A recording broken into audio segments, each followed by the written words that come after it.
Boa tarde.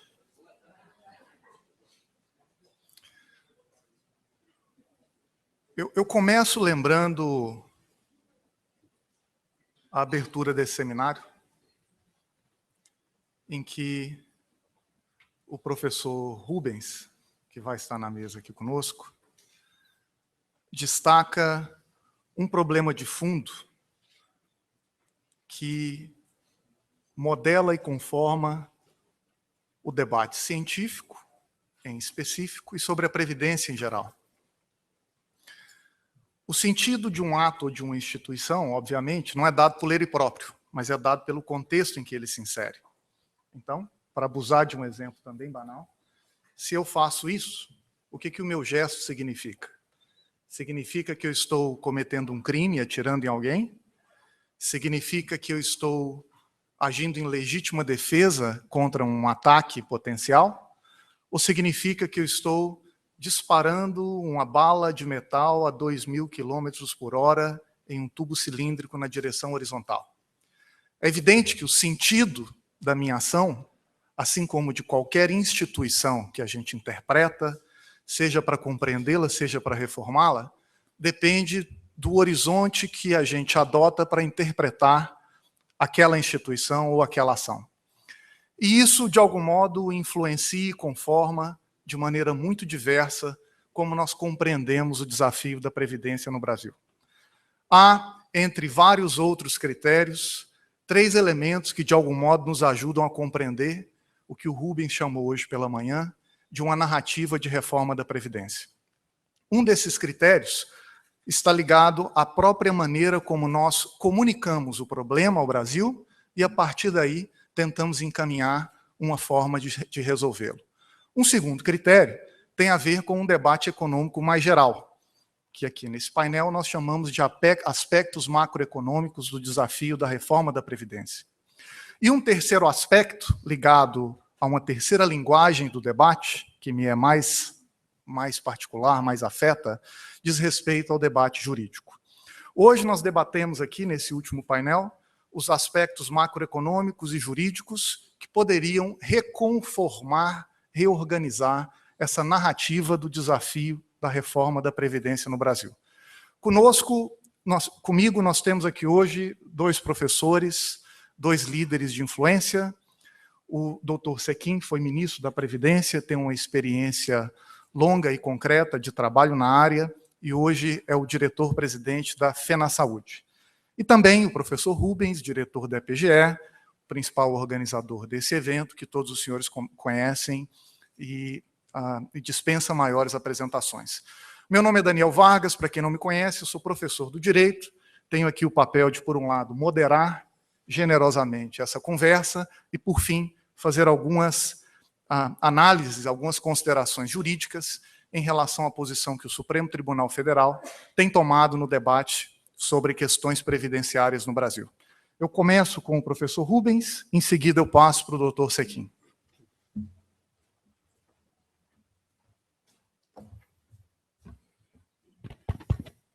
Daniel, gostaria de agradecer a você por estar aqui conosco.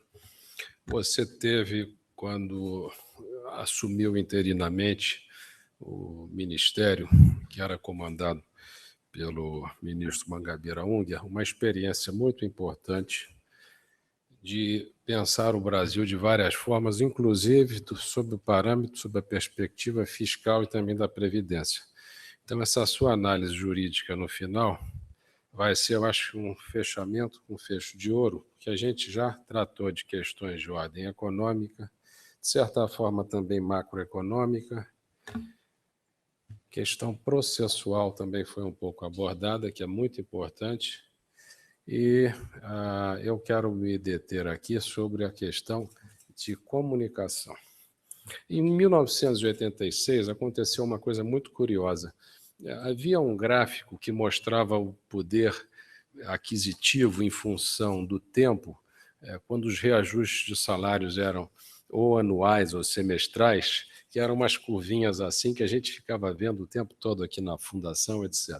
E aquele gráfico foi parar no Jornal Nacional. Foi um um momento curiosíssimo em que se tentou traduzir para um grande público, isso em 86, a necessidade que havia de fazer frente a um programa de desindexação que permitisse a inflação cair.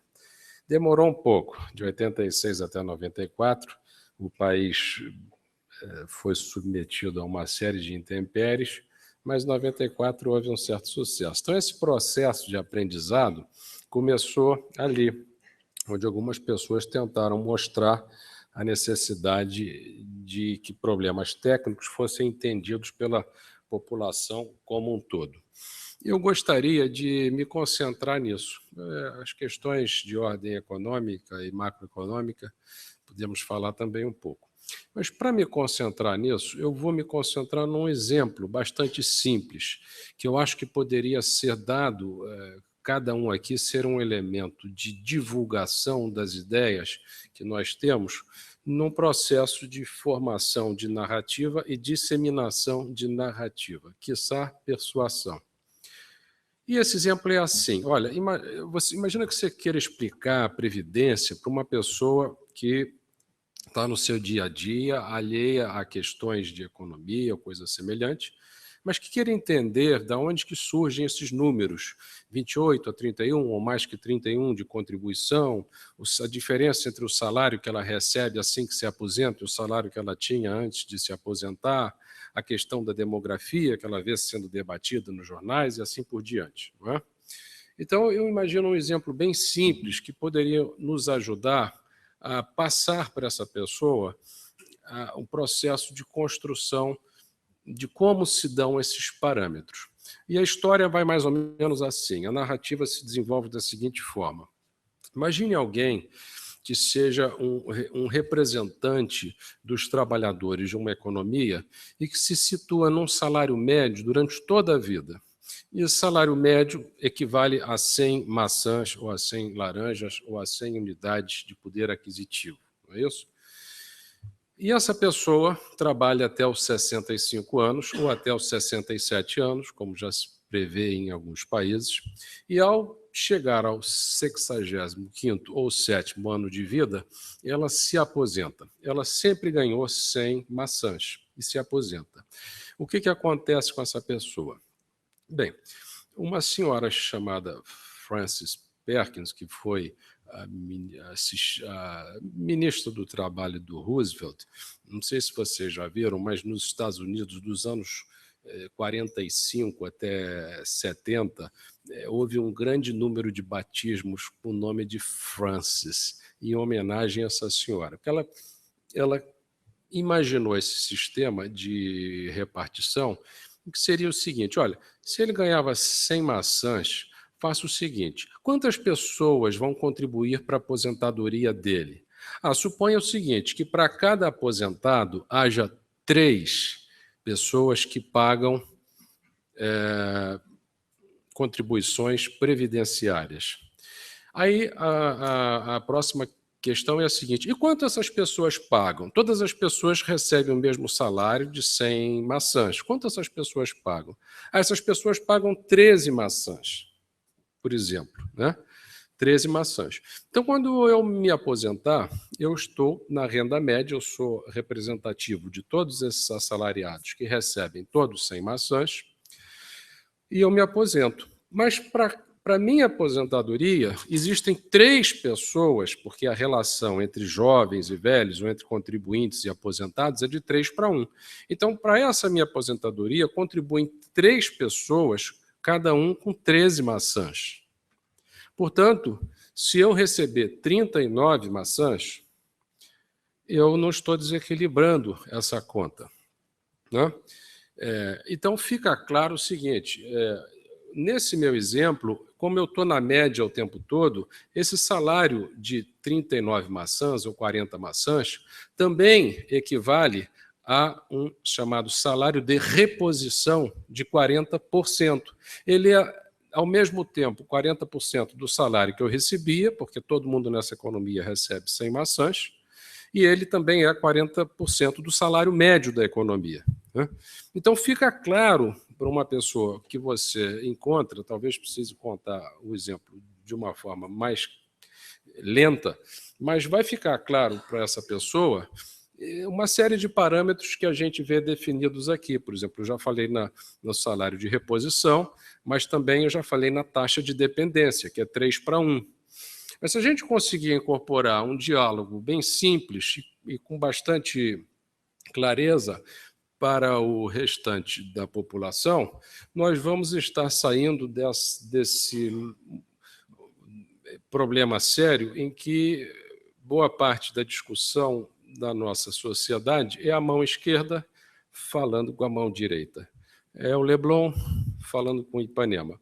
A gente precisa colocar as coisas de uma forma mais acessível, porque nem todo mundo, graças a Deus, nem todo mundo precisa ficar entendendo de economia. Assim como nem todo mundo precisava, nos anos 80, ficar entendendo de gráficos que eram mostrados no Jornal Nacional. Isso é pedir muito de uma pessoa, né? Então, talvez com um exemplo simples como este, a gente consiga passar essa mensagem, construir essa narrativa, resolver um problema de ação coletiva, um problema político, não é um problema econômico. A economia já está toda mapeada. Muito possivelmente, essa pessoa vai dizer, mas e os mais pobres? E aqueles que não recebiam 100 maçãs, mas que recebiam 50 maçãs durante toda a sua vida? Esses vão receber 50% de 40%? Esses vão receber 20%? Você fala, não, esses aí vão receber 35%. Ou seja, você forma uma curva côncava em que, se a pessoa recebe metade se situou com metade do salário médio da economia, ela não vai receber metade daqueles que situavam com o salário médio da economia. Ela vai receber uns 80% para fazer algum tipo de distribuição dos menos aquinhoados, dos mais aquinhoados para os menos aquinhoados.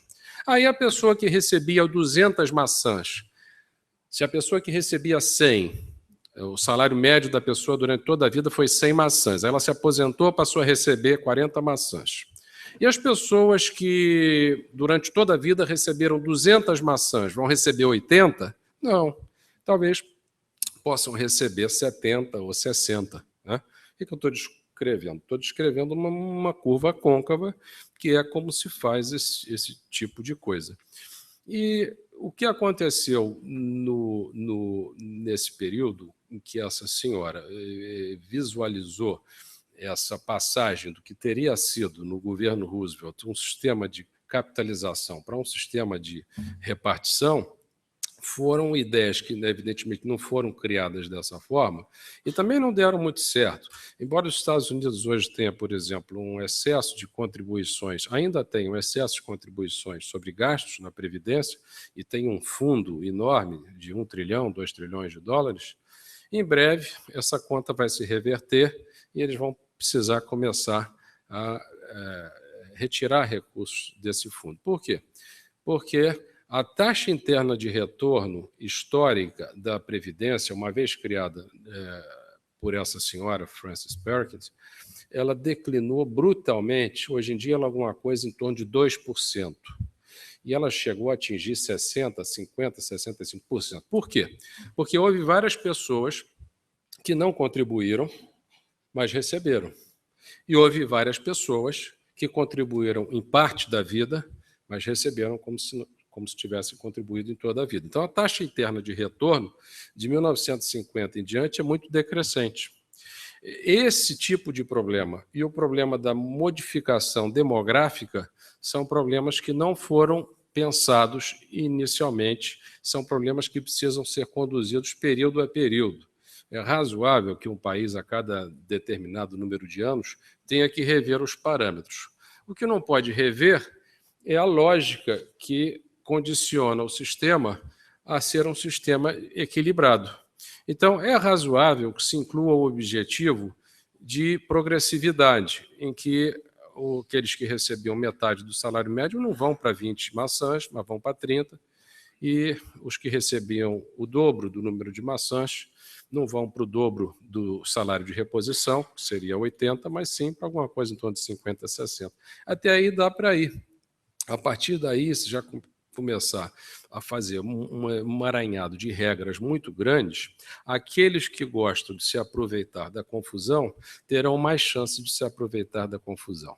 Aqueles que gostam de colocar as coisas de uma forma que não é exatamente a verdade, mas que pode parecer verdade num ambiente muito conturbado, vão poder se aproveitar disso. Então, nesse emaranhado de ideias, é preciso que a gente consiga, como foi feito lá com aquele gráficozinho do poder aquisitivo nos anos 80, né, Wagner? Foi parar no Jornal Nacional. É preciso que a gente consiga, nós aqui que mais ou menos temos uma certa familiaridade com o problema, que nós consigamos traduzir isso de uma forma simples, né?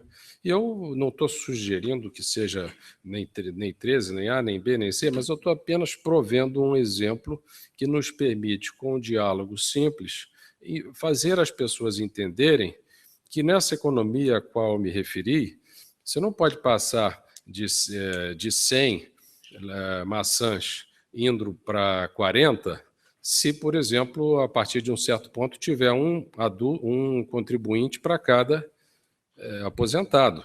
Se a partir de certo ponto tiver um contribuinte para cada aposentado, você pergunta à pessoa, olha, você está contribuindo, as pessoas estão contribuindo com 13.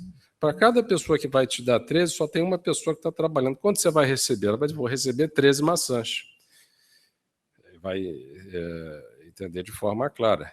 Aí, ou seja, vai passar de 40% para 13%. Ela recebia 100 maçãs, de repente passou a receber 13 maçãs.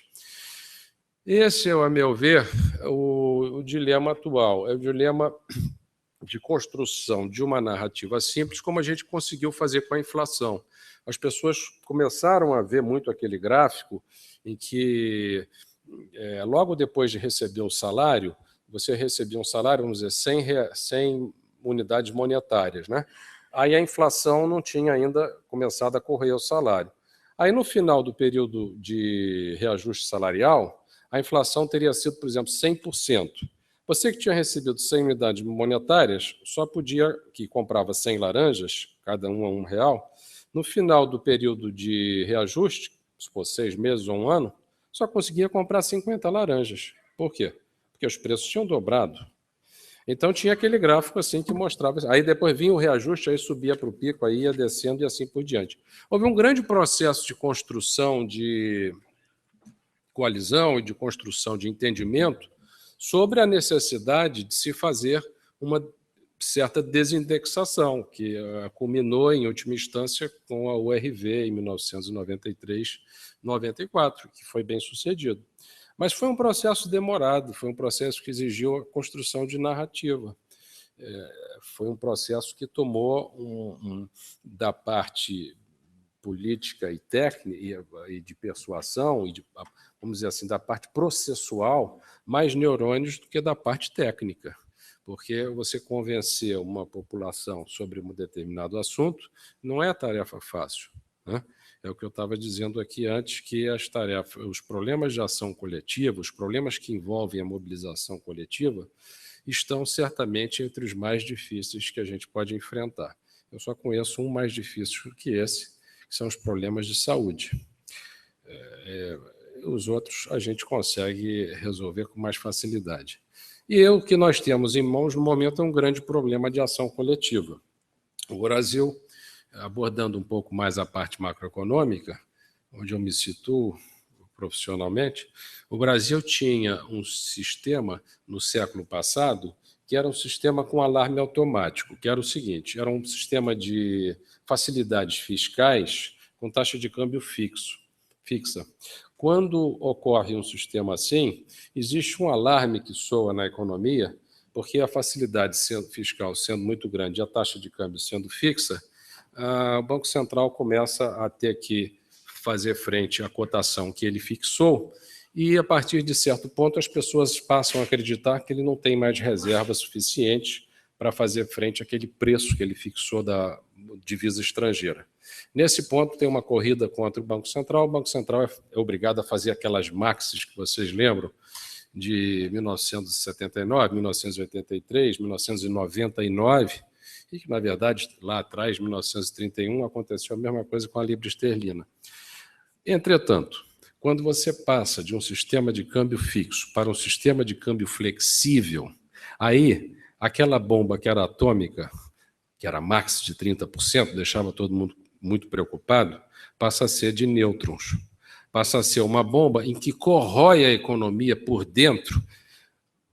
Com a leniência fiscal, você eleva o juro, com a elevação do juro, o capital flui para cá, aprecia o real e, com isso, caem as exportações e aumentam as importações. Há desempregos no setor de exportações, há uma série de problemas que não contam com aquele alarme automático da Max.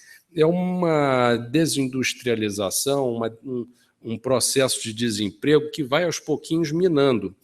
Como se dá em economia, exceto nas coisas que envolvem expectativas, costuma haver um mecanismo natural de correção. Como se dá a correção de um processo que associa leniência fiscal, mobilidade de capitais e câmbio flexível? Ele se dá de uma forma muito triste. Não é através de uma maxi. Ele se dá quando mais e mais e mais pessoas vão sendo desempregadas, porque o país passa a não ter competitividade. Isso até bem pouco tempo atrás a nossa moeda estava muito valorizada, refletindo uma situação assim, e o desemprego começa a avançar.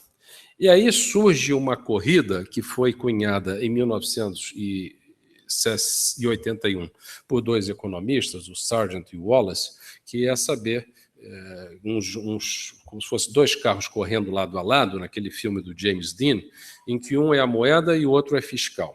Aí o Sargent e o Wallace disseram o seguinte: olha, o Friedman, em 1968, disse para as pessoas: não contem com a moeda para resolver vários problemas. Contem com a moeda, no máximo, para resolver a questão de inflação. E o que o Sargent e o Wallace fizeram foi questionar o Friedman. Existem situações em que a moeda não consegue controlar nem mesmo a inflação. E aí eles pensavam, cunharam o termo de dominância monetária e dominância fiscal. Dominância monetária é quando os dois carros estão indo, naquele filme de 1955, estão indo para o abismo, e aí o jogo se chama o jogo da galinha, Chicken Game, Game of the Chicken, em que quem ganha é quem sai, quem pula por último do carro. Se o carro da fiscal ou quem é que vai pular, se é o motorista do carro da fiscal ou o motorista do carro da monetária, faz uma grande diferença. Se o motorista do carro da fiscal, que vai indo na frente, pular primeiro, o que da monetária, que está um pouquinho atrás, vai ver, e aí ele para e ninguém se machuca, porque o fiscal não dominou o processo. Entretanto, se o fiscal dominar o processo e não frear, e o motorista do carro da monetária tiver que se jogar, como se joga lá aquele adversário do James Dean no filme, aí a gente chama de dominância fiscal. É o caso no qual o carro acaba caindo num abismo.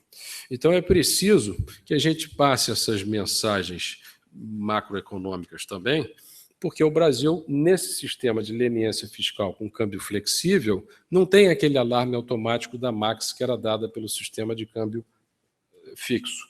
E foi uma grande modificação. E as pessoas, em geral, são muito dominadas por um conceito que os macroeconomistas chamam de equivalência ricardiana, que é um conceito que não acontece na prática, que é pensar assim: se eu diminuir os impostos hoje, a pessoa vai internalizar que os impostos vão ter que aumentar amanhã, corrigidos pela taxa de juros, logo não vai haver efeito. Não é isso que acontece no mundo. Por quê? Primeiro, porque as pessoas sabem que vão morrer e não internalizam totalmente o aumento de impostos amanhã. Então, elas consomem mais hoje. Segundo, porque as pessoas sabem que outras pessoas vão nascer e, portanto, mesmo que elas sobrevivam amanhã, vai haver mais pessoas para diluir os impostos que terão que ser aumentados. Então, ela consome mais hoje. E terceiro, porque a maior parte das pessoas tem limitações de ordem de caixa. Elas não conseguem se financiar a uma determinada taxa razoável.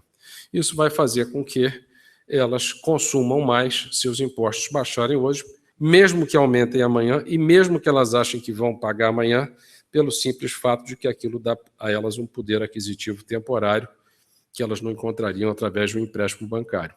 Então, quando isso tudo acontece, quando você tem essa folga fiscal, as pessoas consomem e consomem fortemente, mais do que a gente poderia conseguir ou conceber.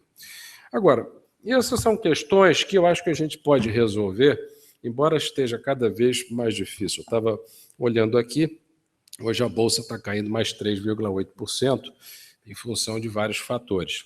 Mas o que eu gostaria de dizer é que nós estaremos aqui, através de fóruns permanentes sobre vários assuntos, dia 28 e 29, eu, o Wagner, aqui do IBRE, e o Daniel, da Direito Rio, também está nos ajudando.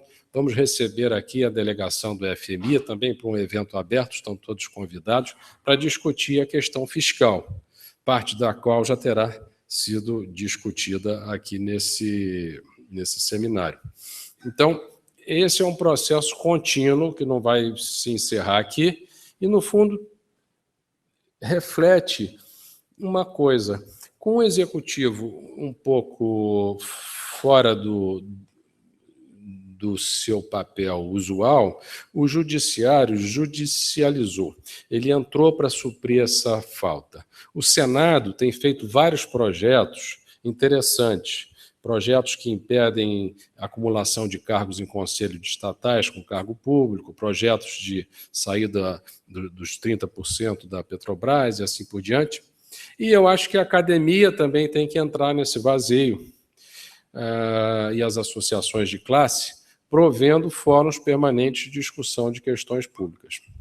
Senão, nós vamos ter mais dificuldades em criar a narrativa que embasa a ação política e a ação política que determina o caminho que nós precisamos percorrer. A parte processual é crucial. Não adianta eu dizer, tem que ir, você tem a maratona, corre 40 quilômetros, lá tem umas bandeirinhas preto e branco, tudo que você tem que fazer é ganhar. Não, é preciso dizer como ganhar. Muito obrigado. Muito obrigado, Rubens. Doutor Sequim.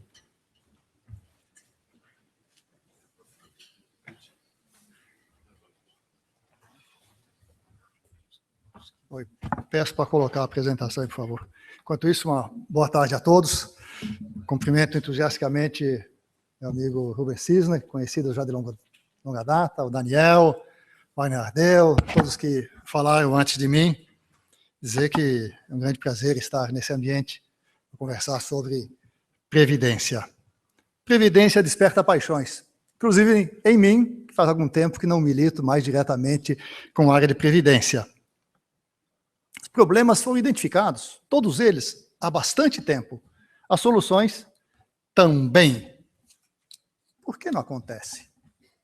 Isso, então, deixa uma certa preocupação na gente, porque a impressão que a gente tem é que o tempo não passou. Os problemas permanecem, as soluções estão aí, e elas não são implementadas. Eu gostaria, como tenho o risco de não conseguir concluir, começar pelo final. E depois voltarmos aí para fazer as outras considerações, se o tempo der. Até porque boa parte já foi dita e apresentada aqui. Nossa senhora, quantas tem aí? Vão ficar absolutamente cansados. Mas é isso aí. O que eu chamo de um caminho necessário. E eu parto aqui das palavras do Rubens, precisamos de comunicar. O que eu chamo aqui de um caminho necessário? Bem, primeiro, o assunto é tecnicamente complexo. Precisamos de linguagem simples, inclusive com maçã, mas é bem mais complicado do que o assunto de repartir maçãs, o assunto previdência. Há incertezas, a doença, a invalidez, tempo de vida que não se conhece, temos fluxo de caixa que é fácil de entender, mas a previdência se baseia no cálculo atorial, que é muito mais difícil de ser percebido. A população precisa entender. Eu acho que ela é capaz de entender, precisamos comunicar bem. Isso é necessário. Para isso, nós precisamos ter um comunicador que seja experiente, em quem a população possa confiar. Se a população não confia, não adianta ele ser um bom comunicador. E só há comunicação clara, convincente, confiável, se a proposta for lógica. Se não for, ninguém vai acreditar nela. Se o comunicador estiver convencido, as pessoas percebem. E se ele tiver uma excelente compreensão do problema, das tendências e das propostas que se põem na mesa.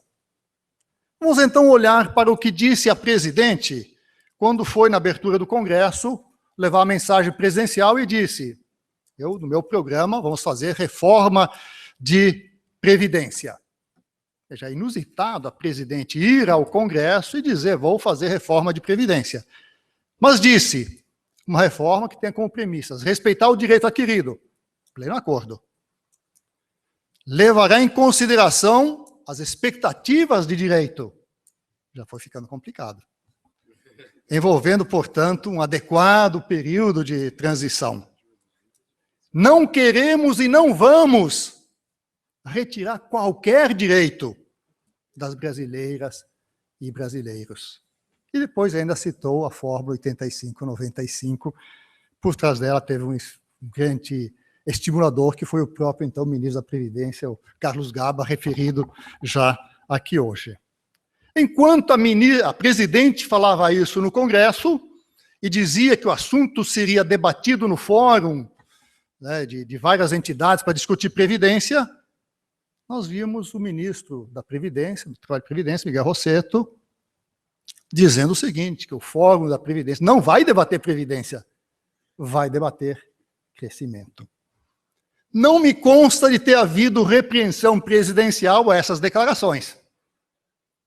O que me leva a suspeitar que tenha sido o jogo tratado. A pessoa precisa de ter um status de estadista, dizer, vou fazer coisas difíceis, e ao mesmo tempo instruir alguém para dizer, olha, nós temos outros temas a tratar.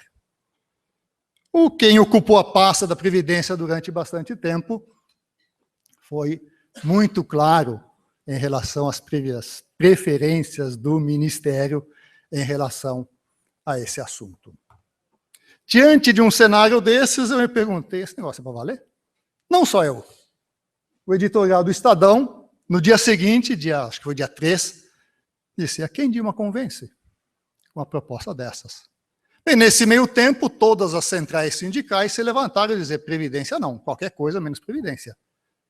Os parlamentares da base governista, especialmente PT, disseram, Previdência não. O assunto, acho eu, mais uma vez, lamentavelmente, vai cair no esquecimento. Tem como voltar para a primeira de imediato, assim? Bem, enfim, acho que se não tivermos essas condições, não haverá reforma de Previdência. E, no entanto, ela é necessária. E por que é necessária? Porque precisamos construir uma Previdência que seja justa. O que é uma Previdência justa? Ela tem que ser sustentável, e os critérios de justiça, vou adiantá-los mais adiante. Hoje ela não é nem justa, nem é sustentável. Por que não é justa? Já se disse aqui, muita gente sem previdência. Há muita gente que recebe mais maçãs do que o justificado pelas suas contribuições. Há gente que contribuiu com suas maçãs e não recebe nenhuma, que é absolutamente injusto. Mas qual é o critério, então, de se decidir se a Previdência é justa ou não é justa? Mais adiante. Rapidamente passar por que ela não é sustentável. Porque se gasta uma fortuna como percentual do PIB.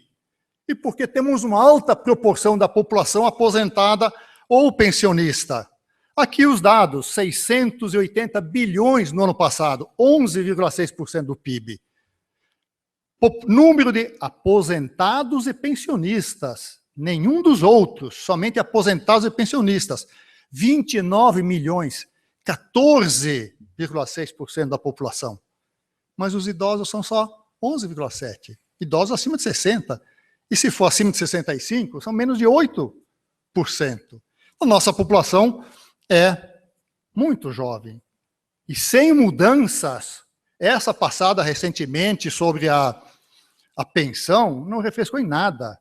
Sem mudança, nós caminharemos para ter aí 1/3 e mais da população aposentada daqui a 40 anos. É sustentável? Haverá gente contribuindo com maçã suficiente para esse volume de pessoas a demandar suas maçãs?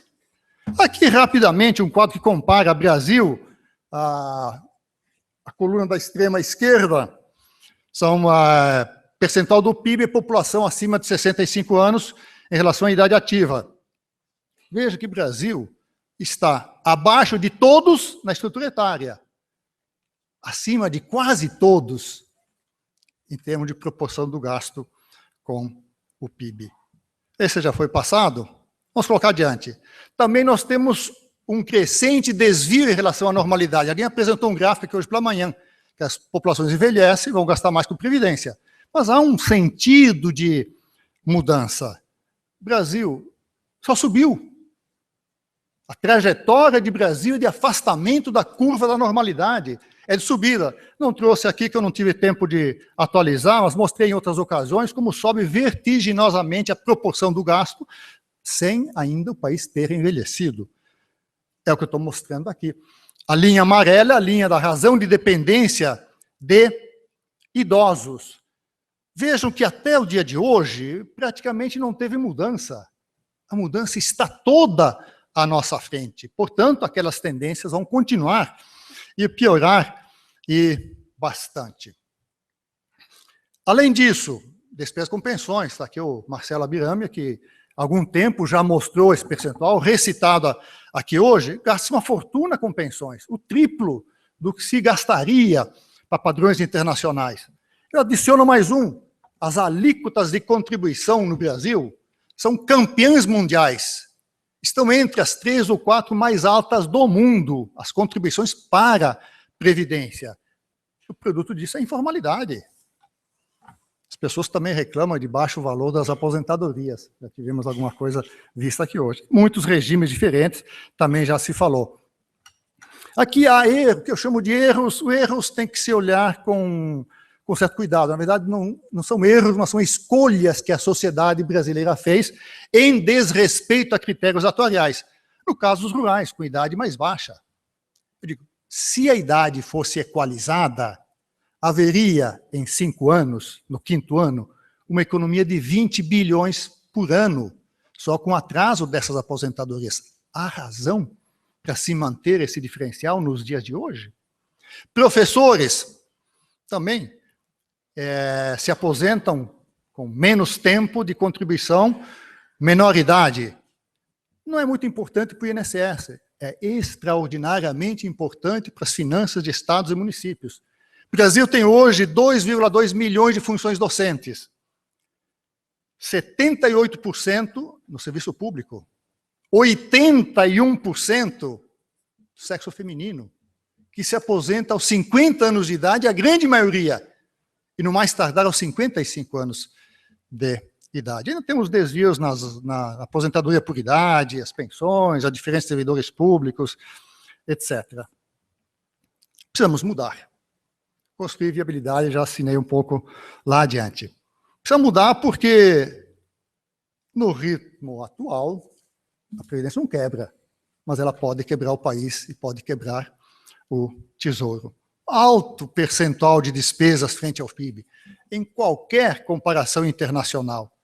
A consequência é óbvia. A saúde anda ruim, as estradas cheias de buracos, os militares não são atendidos, etc. E a consequência pior disso é que o crescimento fica amarrado. Ele não desenlaça, não se sustenta. Mostro aqui apenas a estrutura das despesas não financeiras da União. Pegando aí 2015, 2 itens. Folha de servidores com seus inativos e pensionistas, mais INSS, representam 64% da despesa não financeira da União. 2 itens. Não há ajuste fiscal que não passe por aí. Simplesmente não é possível. Significativo. Aqui, eu quero só chamar a atenção para o seguinte, é o detalhamento das despesas, INSS, regime do servidor, receita e despesa, necessidades de financiamento. E na última linha, uma curiosidade, eu somei a dívida, uma taxa de juros de 3%, mas esqueci de inflacioná-la. Então, o valor é altamente subestimado. Só o desequilíbrio do INSS, 2006 para hoje, a 3% de juros, daria uma conta de 800 bilhões de reais, que certamente está na dívida pública. Se pegarmos o regime dos servidores, dos 3, o déficit acumulado foram 2 trilhões e 150 bilhões. Total, 3 trilhões sem ajuste por inflação, a 3% de juros. Ou seja, o nome da dívida é Previdência. Porque reformar é injusta, não é sustentável. Pelas mudanças em curso na sociedade. Temos uma crescente autonomização do trabalho, menos CLT, isso tem impacto na Previdência. Já se falou aqui da crescente participação da mulher. Hoje, as pensões são femininas, as aposentadorias são masculinas. Amanhã, caminharemos para perto de 50% das aposentadorias masculinas e as outras 50% femininas, e sendo que as mulheres também acumularão com pensão.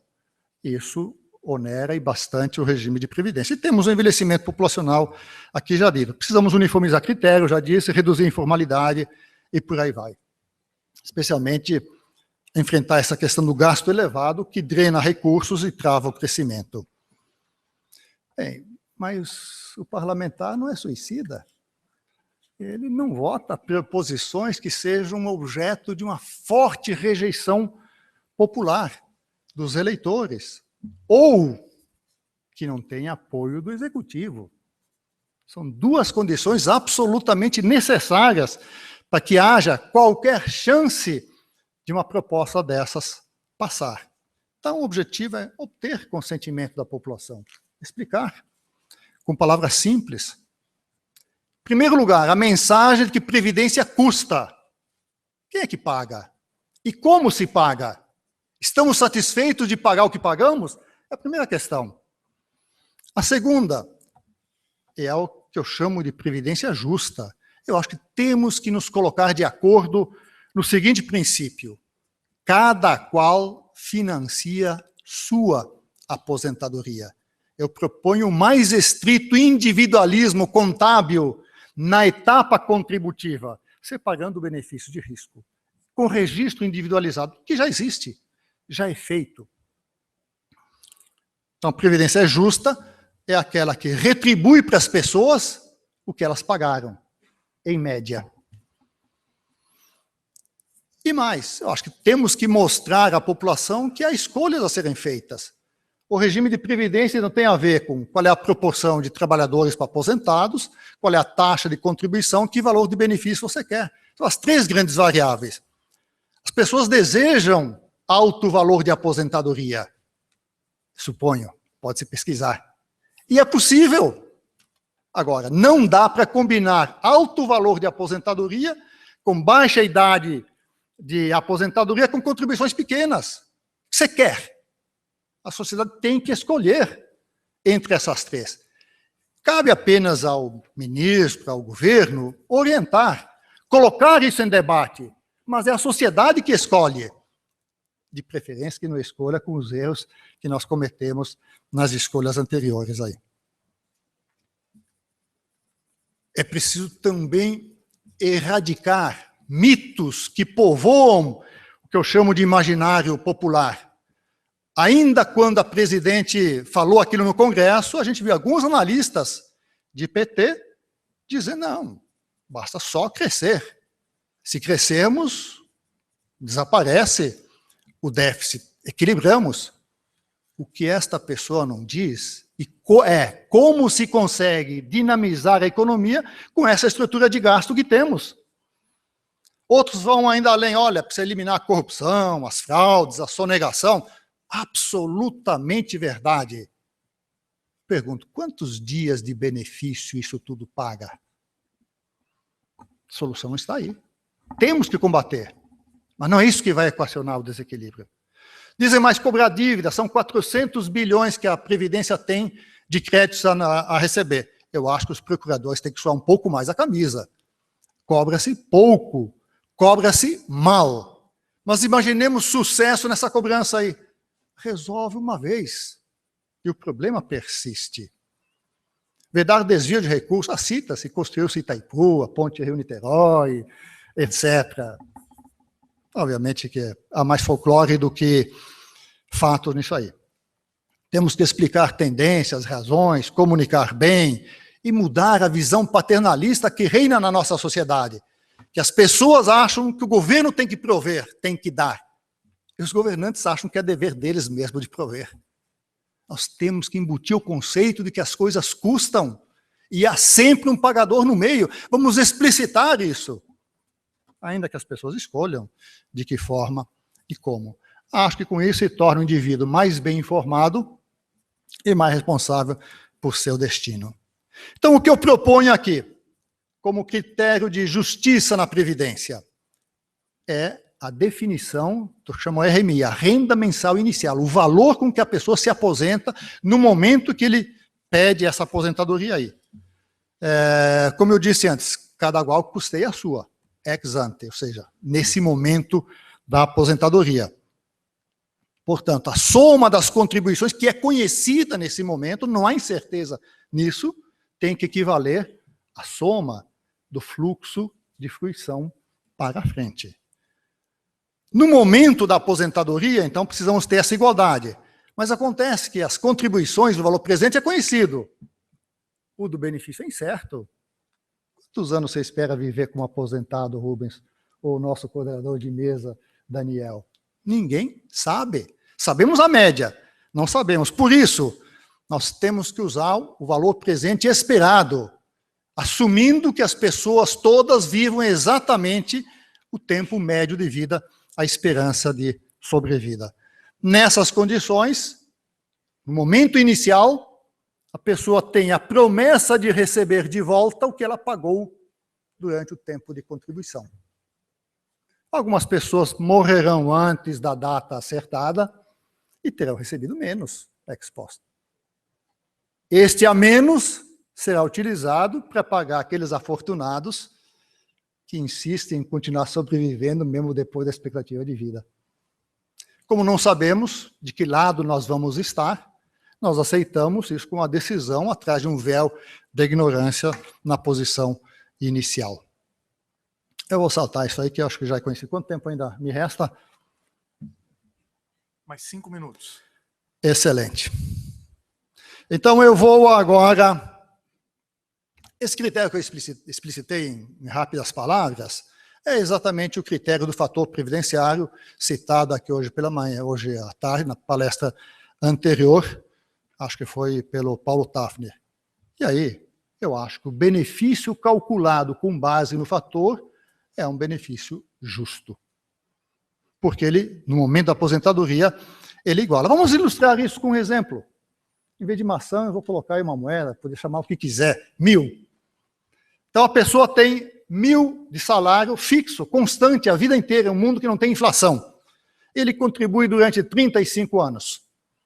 Portanto, a remuneração dele em 35 anos foi R$445 mil.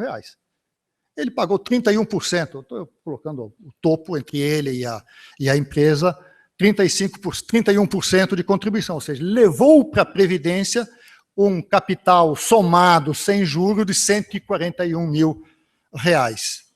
E a pergunta, qual é o valor justo da aposentadoria nesses casos aqui?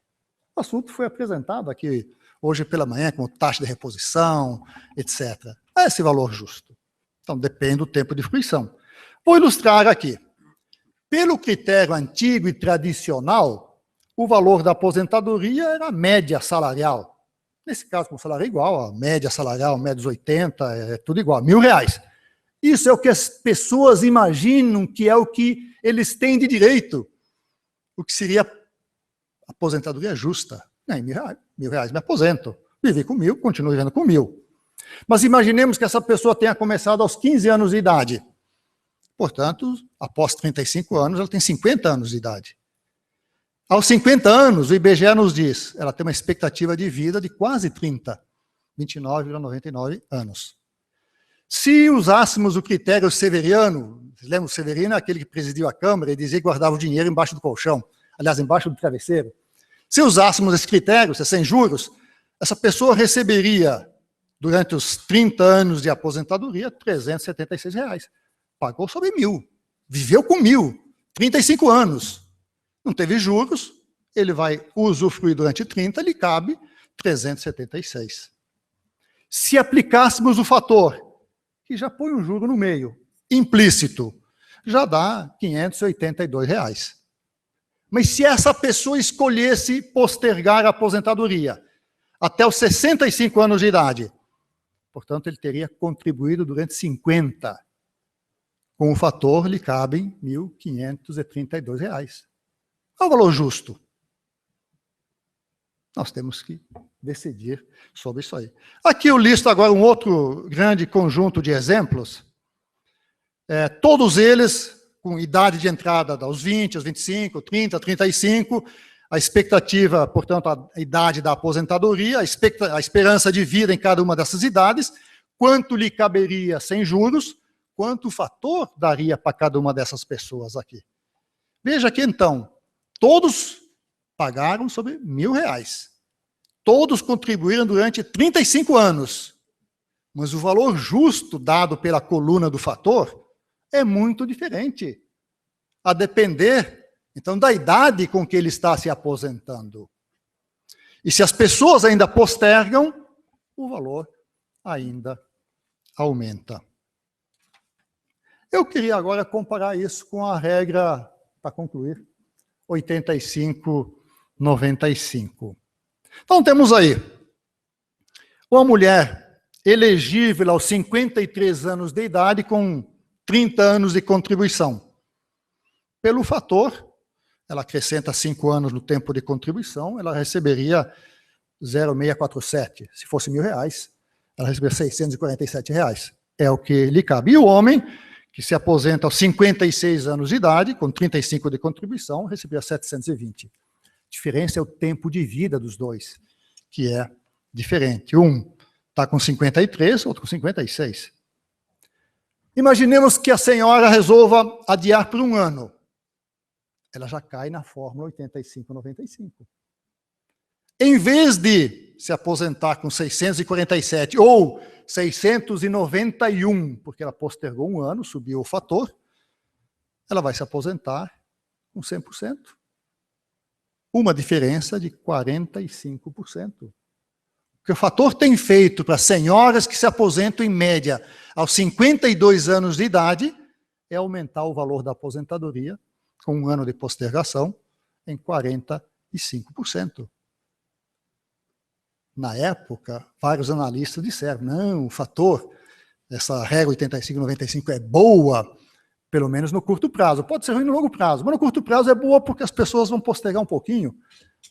E agora, li notícias nos jornais esses dias que as pessoas do governo estão estarrecidas pelo extraordinário aumento no valor médio da aposentadoria e na quantidade das aposentações a esse título. Não devia ter essa surpresa. Se for o caso do homem, ele tem que postergar por 2 anos. E aí, em vez de 82%, ele vai receber 100%. 20 e poucos por cento de aumento. Eu perguntei aí, e quanto tempo a pessoa tem que adiar para que o fator dê igual a 1? No caso da senhora, ela teria que adiar por um pouquinho menos de 7 anos. No caso do homem, em torno de 5 anos, pouquinho menos de 5 anos. Vamos comparar isso também com a regra de transição, aliás, com a regra 85-95, depois do efeito de transição, que é alcançado em 2027, portanto, daqui a 11 anos, que a regra passará a ser 90-100. A mulher precisa adiar 4 anos apenas, lá, em 2027, para alcançar esse valor. E o homem, 5 anos. Ou seja, alguém citou aqui hoje que esta alternativa, não se eliminou o fator, mas se criou como alternativa, citou isso de uma anti-reforma, de uma contra-reforma, recentemente feita, lembrada pela senhora presidente no Congresso, ao ir lá solicitar aos parlamentares a reforma da Previdência. Portanto, não me surpreende que não ande. Poderíamos dizer mais. Em 2007 também foi feito um fórum. Eu acho que nas mesmas circunstâncias. Para não correr o ônus de negar proposições de reforma, se atribuiu esse ônus ao fórum, que disse, não precisa de reforma. Talvez em 2018, então era 2007, faltavam 11 anos. Nem em 2018. Sinto ter sido assim, tão pessimista. Precisávamos ter um discurso um pouco mais otimista e um pouco mais alentador para o nosso futuro. Muito obrigado.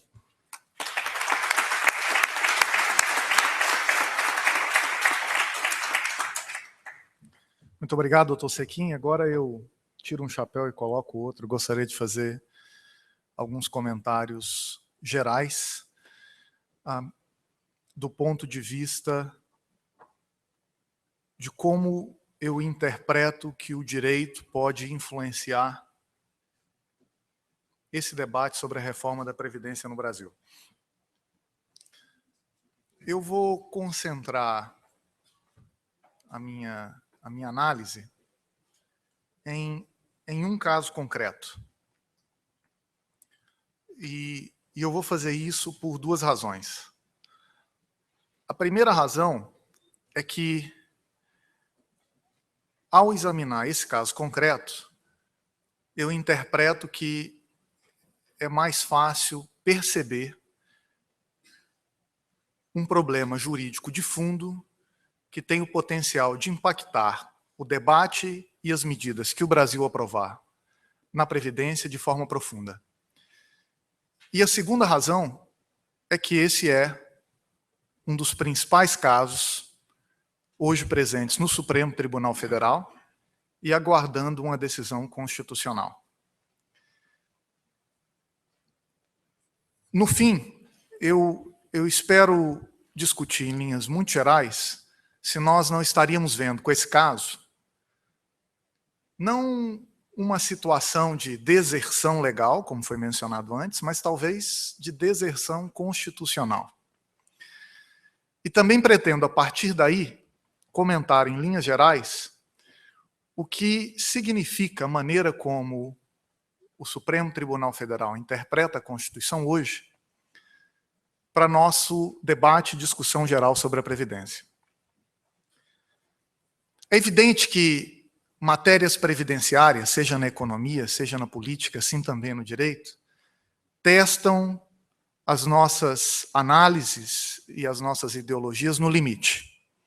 Que todas elas, invariavelmente, vão exigir de nós alguma reflexão e posicionamento sobre aquilo que é justo dentro de uma sociedade específica como a nossa, daquilo que nós consideramos que é possível, considerando os nossos limites orçamentários e políticos, e considerando também o que nós acreditamos como sendo os primeiros passos necessários para caminhar nessa direção, sabendo que em política, como na vida, não basta saber o que é certo, é saber o que vem primeiro. E assim também acontece no caso em curso no Supremo Tribunal Federal. Eu começo com o problema próximo à realidade, de maneira muito concreta, apenas para exemplificar quais são as questões jurídicas que estão sendo debatidas a fundo ali. Imagine uma pessoa que se aposente em 1992 e, com base em sua aposentadoria, tenha direito a um salário de, digamos, R$2.000. Essa pessoa continua a trabalhar por 15 anos. E 15 anos depois, mais ou menos em 2006, ela percebe que, durante esses 15 anos, após a aposentadoria, já recebendo benefício, porém, com a continuidade do seu vínculo de trabalho e da sua contribuição previdenciária, ela teria direito, agora num segundo momento, a um benefício previdenciário significativamente maior daquele benefício que ela recebeu em 92 e que continua percebendo até então.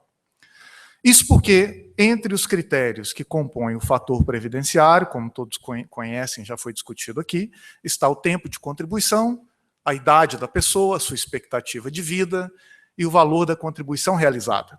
E se dois desses valores aumentam, a idade e o tempo de contribuição, naturalmente, o valor que seria recebido como benefício previdenciário num segundo momento seria maior do que o anterior.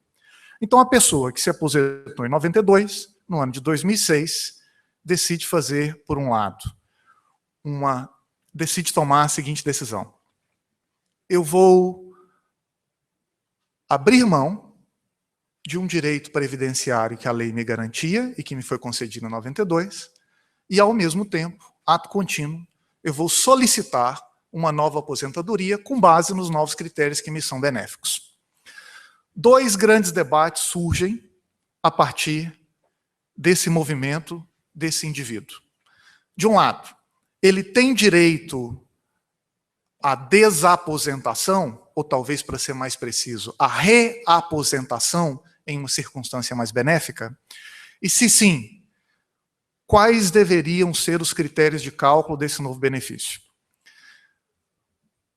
Essa pessoa, cidadão do Rio Grande do Sul, teve o seu pedido de reaposentação negado pelo órgão do Estado. Ele entra com ação, depois de recurso, o Tribunal Regional Federal reconhece o direito à reaposentação, mas com uma condicionante, que a pessoa restitua o benefício previdenciário que ela recebeu nesse período intermediário. Se você quer um benefício segundo o critério melhor, então abra mão do direito que você conquistou segundo o critério anterior. Houve o recurso ao Superior Tribunal de Justiça, última hierarquia da legalidade brasileira, que decidiu reconhecer o direito à desaposentação e retirar a obrigatoriedade de se restituir aquele benefício que a pessoa teria recebido entre 92 e 2006. Recurso ao Supremo Tribunal Federal, o julgamento hoje está empatado em 2-2. Dois ministros, Theory e Toffoli, decidiram não reconhecer o direito à desaposentação. O argumento sendo que, em matéria previdenciária, assim como em matéria penal, a margem de liberdade do Estado para a aprovação de leis e garantia de benefícios é limitada. E que se não há a previsão legal específica e transparente de um novo direito à aposentadoria, uma vez conquistado o primeiro, portanto, não há o direito a solicitar a reaposentação. Digamos, então, no linguajar jurídico, que eles adotaram um critério legalista de interpretação da Constituição.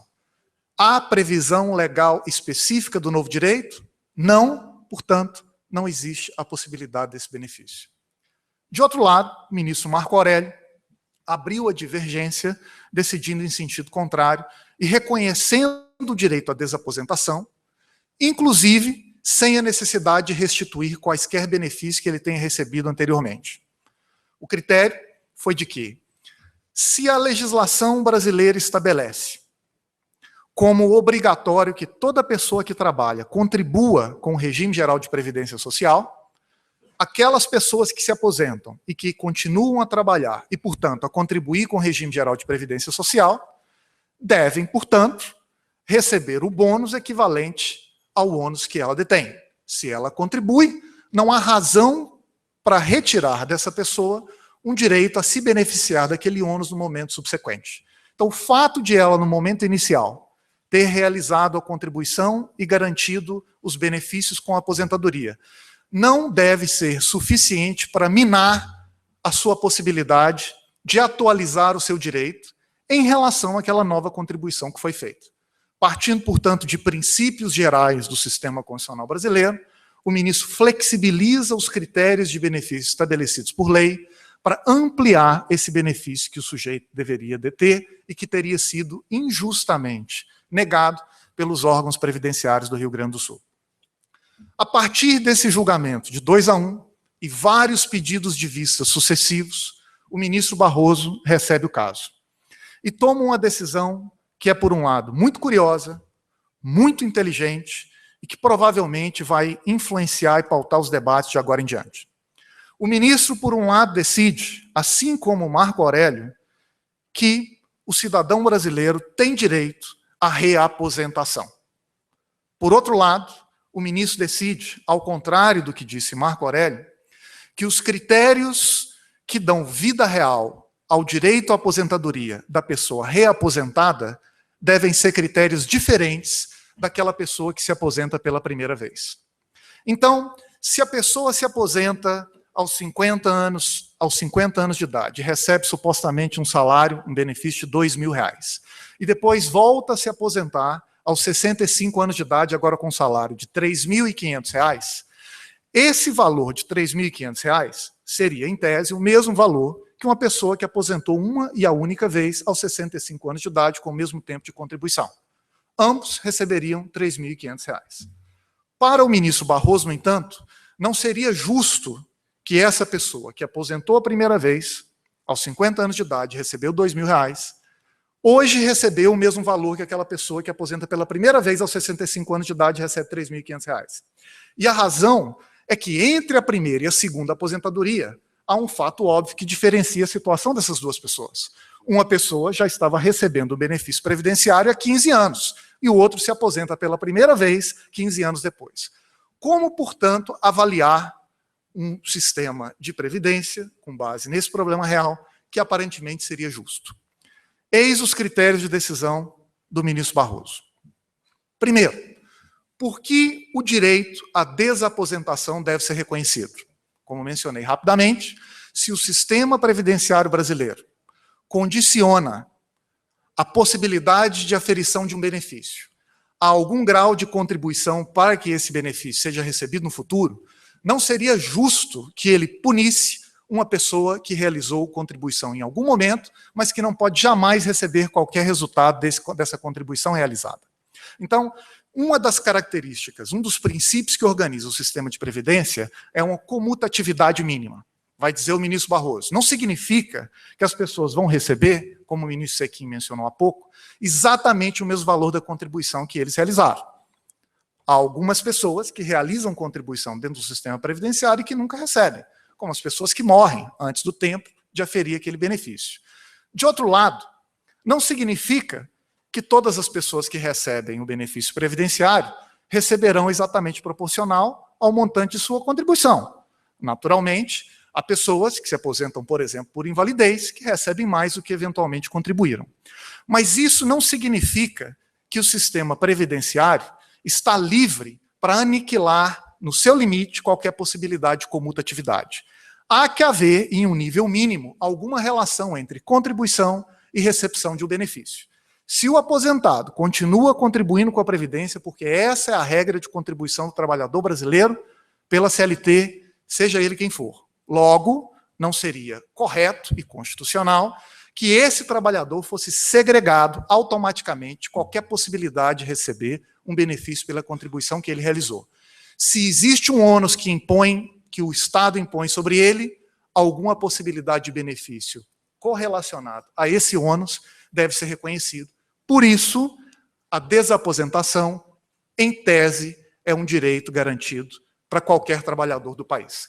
Um benefício previdenciário, no direito seria chamado de um direito disponível, patrimonial, ninguém pode ser obrigado a se aposentar, e do mesmo modo, as pessoas podem abrir mão de um direito que elas possuem. Do mesmo modo que eu posso abrir mão do meu carro ou de um bem material, eu poderia abrir mão do direito a receber determinado benefício do Estado. Então, o ministro Barroso diz, assim como o ministro Marco Aurélio, que a desaposentação é, sim, constitucional. Mas, por outro lado, se não é adequado ao Estado punir uma classe de trabalhadores que contribuem simplesmente porque se aposentaram e agora continuam contribuindo, não podem mais receber o benefício, também não seria correto ao Estado criar uma espécie de privilégio para um grupo de pessoas que decide se aposentar num primeiro momento e logo depois, no momento seguinte, se aposentar outra vez, atualizando continuamente aquele benefício que lhe foi garantido inicialmente. Porque se o Estado faz isso, ele estaria, por um lado, mudando a natureza do sistema de previdência, que passa a ser um sistema de seguro para ser um sistema de garantia de renda mínima, e, por outro lado, estaria criando benefícios diferenciados para pessoas em momentos diferenciados da sua vida, inclusive estimulando as pessoas, na primeira oportunidade que tenham, correr para aferir um benefício previdenciário e aí continuamente atualizando aquele benefício que a lei garante. Então, o ministro parte para o segundo grande desafio da sua análise, que é muito original, mas também problemática, que é, se é correto que essa pessoa deve sim ter um direito à desaposentação, qual deve ser o conteúdo material desse direito? Qual deve ser o cálculo que deve definir, na prática, quanto essa pessoa que reaposentou deveria receber? Aí o ministro diz assim, olha, existem basicamente 4 critérios que definem o fator previdenciário, como eu mencionei. A idade, a expectativa de sobrevida, o tempo de contribuição e o valor dessa contribuição calculado segundo uma regra específica. Então nós vamos fazer o seguinte, diz o ministro, nós vamos partir esses critérios no meio, metade deles será calculado com base no momento da pessoa que pediu aposentadoria pela primeira vez, em específico o tempo, a idade da pessoa e a sua expectativa de sobrevida, e outros 2 critérios nós vamos utilizar como marco de contagem o momento em que a pessoa pede a reaposentação no segundo momento. Isso significa que nós não vamos causar, supostamente, um grande impacto na Previdência radical, em que nós vamos agora simplesmente permitir que a pessoa atualize, com base em novos critérios, o seu valor de benefício garantido por lei, mas, por outro lado, nós não vamos deixá-lo completamente abandonado. Então, 2 critérios computados segundo o primeiro pedido de aposentadoria, 2 critérios computados segundo o segundo critério de aposentadoria. Parece razoável, diz o ministro, em que eu tente buscar um caminho do meio, nem tudo, nem nada. Quais são os problemas que estariam associados a essa maneira de construir jurisprudencialmente o significado da Constituição? Existem vários. Por mais articulada e inteligente que seja essa forma de organização de um sistema, por mais valiosa que seja a reflexão institucionalizada por meio do Supremo Tribunal Federal para um debate de grandes temas nacionais, como é o caso da reforma da Previdência, é inevitável que esse tipo de ativismo judicial, que se tornou uma praxe no Brasil, ocasione também os seus efeitos colaterais. Um deles, quando o Supremo avança, isso significa que, pelo menos em tese, o Legislativo recua. O que nós temos visto no Brasil é um avanço praticamente incontido dos órgãos judiciais, em especial do Supremo Tribunal Federal, na interpretação daquilo que significa a lei. Se nós estamos preocupados, como os meus 2 antecessores falaram, com a mediação dos critérios sociais para definir quem ganha e quem perde, em que condições nós vamos organizar a Previdência e os ônus sobre o Estado, isso significa que a lei precisa valer. Significa que a decisão que o parlamento toma, e inevitavelmente alguns ovos serão quebrados, precisa valer em um regime jurídico em um país. Mas hoje no Brasil não basta isso. É preciso que, em última análise, um conjunto de ministros que tem a prerrogativa de dizer o que a Constituição significa para nós, concordem com a interpretação que o Legislativo adota. E com mais frequência não é isso que tem acontecido.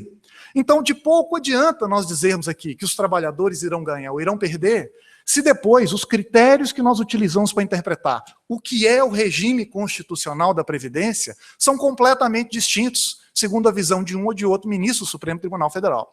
Outro problema que resulta disso é um problema que é muito comum em várias áreas de reformas institucionais em que o Brasil entrou e realizou ao longo dos últimos anos. Eu concordo com a visão, na verdade eu sou um adepto dessa visão, de que para se reformar um país, para se reorganizar um modelo de desenvolvimento, não basta apenas alocar recursos, não basta apenas definir prioridades, é preciso reorganizar as regras segundo as quais o Estado e o mercado operam em um sentido ótimo. Esse processo de reconstrução institucional é também um processo de repactuação das condições políticas, é a mediação social para dizer para onde nós queremos ir, em que condições nós queremos avançar. Mas o que tem acontecido no Brasil é que essas condições de repactuação têm sido continuamente diluídas ou degradadas por critérios interpretativos subsequentes. Deixa eu dar aqui alguns exemplos muito básicos que ilustram um problema que tende a repercutir nas reformas da Previdência que eventualmente o Brasil venha aprovar no futuro. O Brasil tinha uma preocupação enorme com os critérios de organização do poder de compra do Estado, a lei de licitações. Todos sabemos que é muito rígida, os critérios adotados para organizar como o Estado compra em algum grau são ultrapassadas, é preciso renovar, aprimorar, modernizar a lei de licitação. Ótimo. Criamos um regime diferenciado de contratações, em parte inspirado pelas necessidades de viabilizar reformas rápidas para a construção de obras que estavam ligadas às Olimpíadas e à Copa do Mundo no Brasil. O que aconteceu alguns anos após a aprovação dessa lei que cria o RDC? Os tribunais começam a reinterpretar esses critérios supostamente mais eficientes para dizer que, na verdade, eles têm uma validade mais limitada, porque colocariam em risco a segurança do interesse público, segundo algum critério geral da Constituição brasileira. Segundo exemplo, o Brasil tem uma preocupação enorme com viabilizar o licenciamento ambiental segundo critérios mais ágeis, sem que isso signifique reduzir a proteção ao meio ambiente. Ótimo, várias mudanças foram aprovadas nos últimos anos. Evidentemente, todas essas mudanças, em última análise, acabam nos tribunais, sabendo que no Brasil não há uma única grande obra de infraestrutura que não foi judicializada, os tribunais reinterpretam esses critérios supostamente mais eficientes à luz de princípios gerais estabelecidos na Constituição, considerando que isso supostamente estaria minando a defesa de determinados direitos valiosos para a pátria. Ora, se é assim, se todas as mudanças pactuadas por um parlamento ou por um legislativo em um país podem ser sempre revistas segundo os critérios mais abstratos, por mais razoáveis que eles pareçam, isso significa que nós colocamos em xeque a própria possibilidade de uma sociedade estabelecer pactos e fazer escolhas.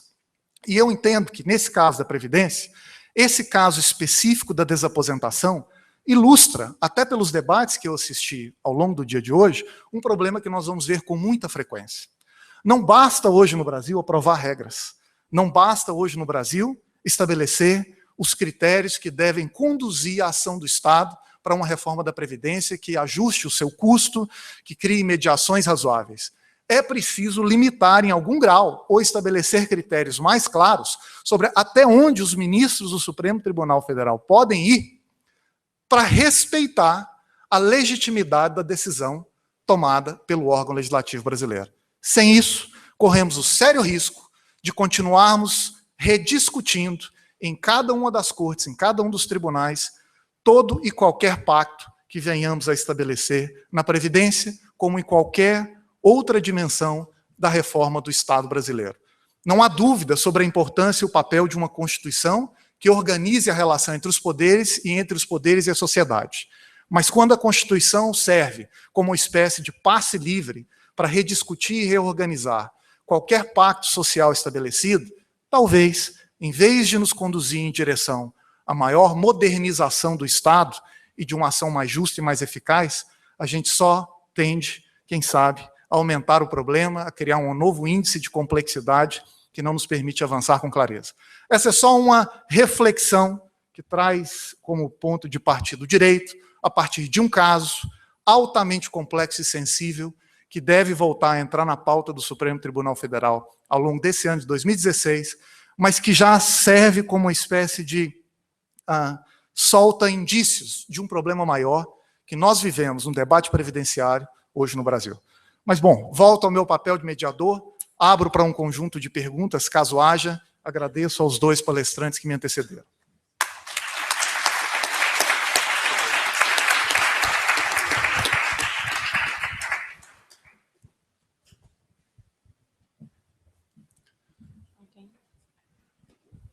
Eu sei que o tempo urge e que estamos com um limite de tempo. Doutor Sequim, acho que quer fazer um comentário. Alguém se aventura uma pergunta, fazer algumas considerações também sobre a sua exposição. Aliás, muito correta, muito boa, e alertando para um problema. Você não usou essa palavra, mas acho que cabe perfeitamente na insegurança jurídica que esse tipo de procedimento gera. E a insegurança jurídica é desastroso para todo mundo, pessoas, empresas, etc. A desaposentação, de fato, é uma coisa curiosa, eu diria esdrúxula. Mas é esdrúxula porque aposentar pessoa de 50 anos de idade também é esdrúxula, para padrões mundiais e internacionais. Aposentar, continuar trabalhando e contribuindo, também é um novo erro. Pelo que eu apresentei como critério de justiça de previdência, cada contribuição tem que gerar o correspondente benefício, num montante que equilibre as duas coisas. Eu estou excluindo disso, uma citação feita aqui, da pessoa que trabalhou, contribuiu, morreu antes de se aposentar e não tinha esposa e nem filhos. Ninguém nunca recebeu nada. Não, aí não há nenhuma injustiça. Porque as pessoas estão submetidas a riscos ao longo da vida. Eu tenho que tratar o que eu chamo de programável, que é acumular dinheiro para financiar a minha aposentadoria, diferente da cobertura dos riscos que eu tenho. Então, durante o tempo, ele contribuiu e esteve coberto. Se ele tivesse uma esposa ou um filho, teria a pensão. Ora, nós aceitamos essas regras porque na posição original não sabemos onde estaremos. Ora, de fato, estar aposentado, continuar trabalhando, contribuir e não ter nada, não é correto. Não sei que solução vem de lá. Eu li há um ano atrás o trabalho do Barroso, me pareceu bem construído. Na verdade, aquele tipo de argumento tinha que ser argumento proposto pelo Executivo e aprovado no Congresso, na forma de legislação. Você fala, cabendo depois ao Judiciário que se cumpre a legislação, dentro das regras que você muito bem disse e defendeu aí. Então, 2 comentários finais, até em complemento à fala do Dr. Sechin e em defesa do ministro Barroso.